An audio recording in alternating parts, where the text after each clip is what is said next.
Hi, everybody. This is Professor D, and this is Teaching MVP. And one of the foundational pieces of any course is the learning objective. And I just want to emphasize how important it is because without the right learning objectives, you can't get to delivering a course that you really want to deliver. The idea is to have a really strong foundation so that you can build your content, your learning activities, and your assessments around it.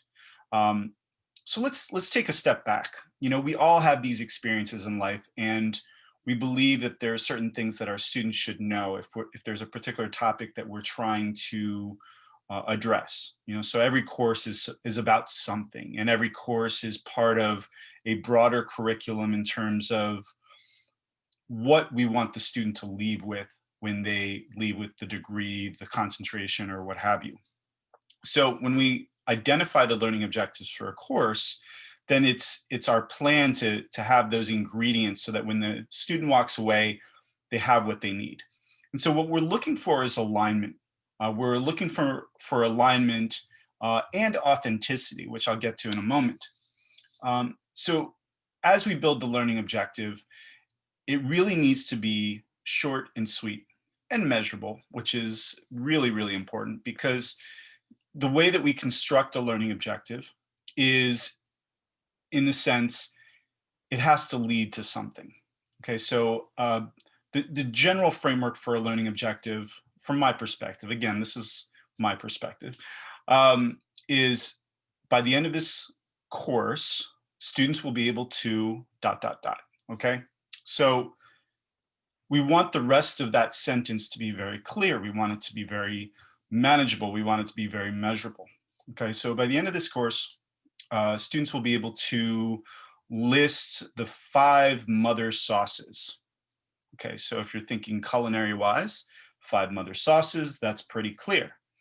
And if that's one of your learning objectives, then you can build content in and learning activities in, and you can assess at the end of the course or somewhere in the middle of the course, of course, whether or not the students get it. And we'll talk about assessments later, but that's the general framework that we're going for in terms of learning objectives. And then that way, students have a very clear understanding of what they're going to be learning in the course. I'll give you another couple of examples. By the end of this course, students will be able to illustrate challenges to the existing political system. Okay, so that's a little bit grayer, but if you build in content and you build in learning activities, then the student by the end of the course will be able to state their perspective on how this all works. So, they would be able to, either write an essay, and I'm getting a little bit into the assessments, but they would be able to demonstrate that they get it. And that's really what we're going for is we want the students to get it. So the construction of the learning objective for me is really, really important.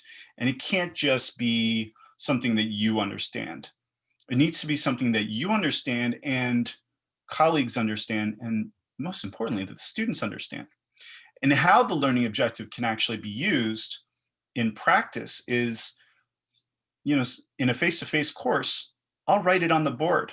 Maybe not every class, but most classes. This is the learning objective for today's class.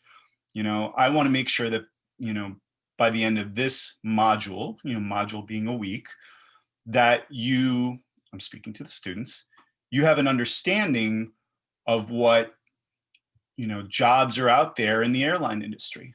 That can be a very specific learning objective for that module. So we have learning objectives for the course, and then we have learning objectives for modules/weeks in a course, whether it's an 8-week course, 15-week course, what have you. So that's a little bit about learning objectives and how important they are. I'll provide another couple of resources in terms of how to construct them as best as possible.